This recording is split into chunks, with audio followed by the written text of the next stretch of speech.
Hey everybody, Paula here from Craftables. I just wanted to come in and share my card that we did for our class last week. The kits for this will be up on our website for purchase with full colour instructions and easy to follow instructions.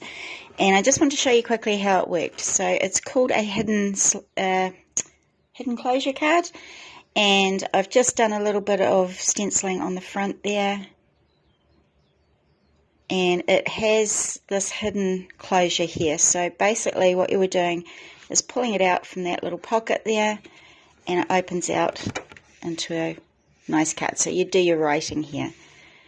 And then just to close it, we fold it up, fold this in, and this little pocket, this little flap here will slide into the pocket, and it will hold it nice and shut. So go onto our website and click on the button to buy now, and we can get those out to you as soon as you like. Thanks.